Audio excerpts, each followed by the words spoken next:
sebenarnya motivasi Amerika Serikat di balik invasi militer kedua ke Irak pada 2003 lalu? Sekurangnya ada 3 teori yang dapat menjelaskan persoalan tersebut. Pertama, perang ini bertaut dengan kepentingan geopolitik Amerika Serikat di kawasan Timur Tengah. Untuk memperkuat pengaruhnya di kawasan yang kerap tidak stabil itu, Amerika Serikat membutuhkan teman yang juga punya kepentingan sama. Karena alasan itu, Amerika Serikat selalu berupaya melindungi Israel, apalagi saat ia sedang merasa resah di bawah bayang-bayang ancaman Irak. Kedua, perang ini berkait dengan kepentingan minyak Amerika Serikat, sebab Amerika Serikat mempunyai cadangan minyak yang sangat kecil, hanya 0,3% dari cadangan minyak dunia, sedangkan kebutuhan konsumsi minyak Amerika Serikat mencapai 23%. Oleh karena itu, Amerika Serikat berkepentingan untuk mengantongi jaminan keamanan atas pasokan minyak. Ketiga, perang ini berhubungan dengan ambisi Amerika Serikat sebagai negara terkuat di dunia yang tidak ingin setiap kepentingannya dihambat oleh apapun, termasuk sebuah rezim berkuasa. Oleh karena itu, segala hal yang menurut persepsi Amerika Serikat mengandung potensi ancaman akan selalu diberangusnya. Neokolonialisme.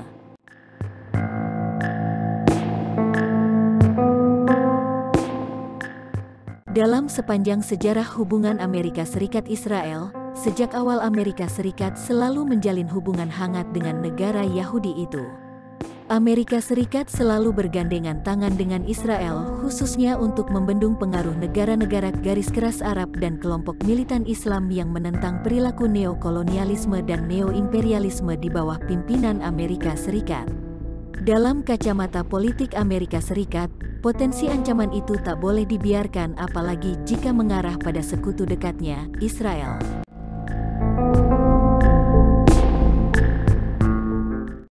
Israel pernah menyatakan bahwa Irak berpotensi mengancam eksistensi Israel dengan tuduhan Irak punya rudal pemusnah massal yang mampu menjangkau wilayah Israel.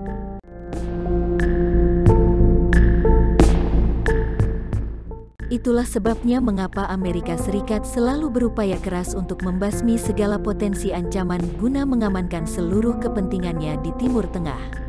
Kewaspadaan Amerika Serikat terhadap situasi keamanan di Timur Tengah tidak pernah surut karena dalam pandangan Amerika Serikat kawasan ini memang belum pernah steril dari ancaman yang dapat membahayakan kepentingan Amerika Serikat dan keberadaan Israel.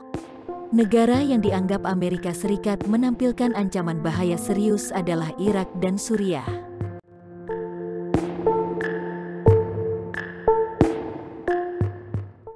Selain itu, ancaman juga berasal dari kelompok-kelompok Islam militan seperti Ikhwanul Muslimin di Mesir, Hezbollah dan Hamas di Palestina, dan belakangan juga jaringan Al-Qaeda yang konon ada di seluruh kawasan Timur Tengah.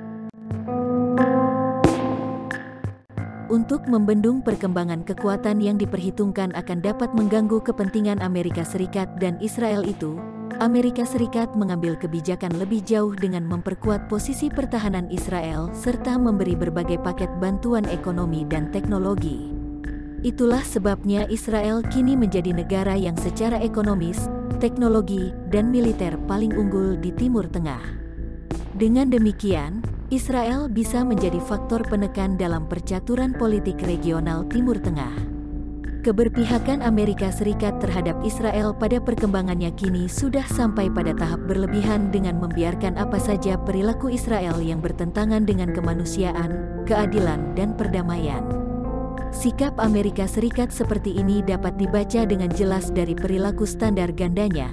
Misalnya Amerika Serikat menjatuhkan sanksi embargo ekonomi terhadap Irak akibat serbuannya ke Kuwait, dan Amerika Serikat tak pernah berbuat hal yang sama ketika Israel melakukan aksi militer terhadap Palestina. Juga, Amerika Serikat bersikeras melucuti senjata Irak sementara membiarkan Israel mengembangkan senjata pemusnah massal dalam jumlah dan skala besar. Selain kepentingan pemupukan kekuatan Israel dalam kerangka kepentingan geopolitik, dalam agresinya ke Irak ini Amerika Serikat juga ingin meraih kepentingan ekonomi, khususnya sumber daya minyak. Sebagaimana diketahui bahwa kawasan Timur Tengah menyimpan cadangan minyak terbesar di dunia, mencapai sekitar 58% dari total cadangan minyak dunia.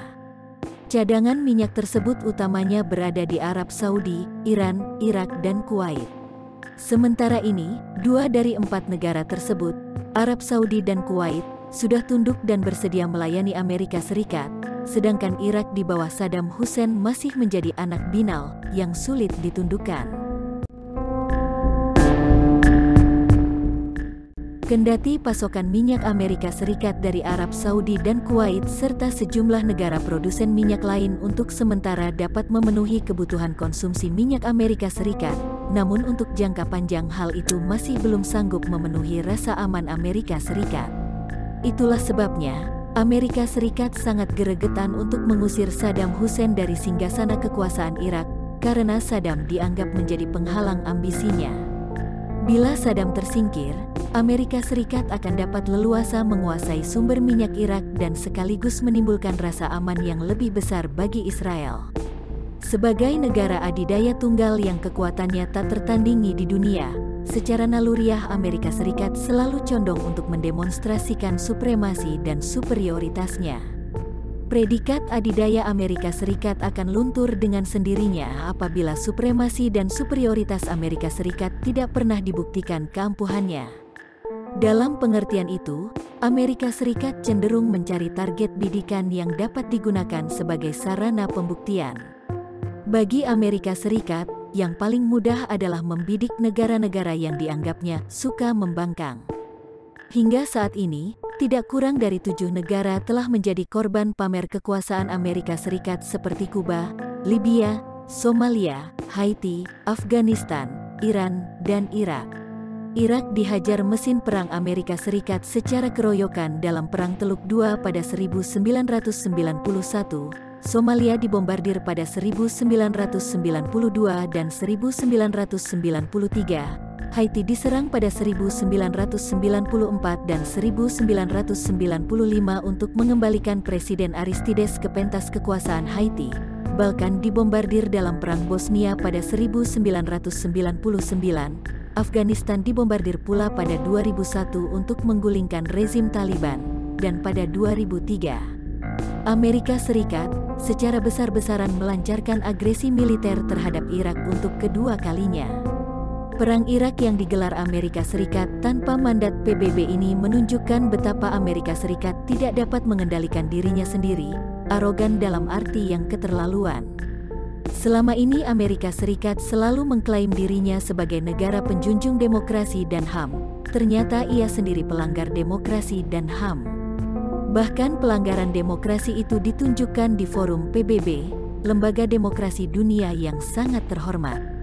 Semua ini lebih jauh menunjukkan bahwa betapa Amerika Serikat melecehkan fungsi dan harga diri lembaga dunia yang sangat dihormati itu.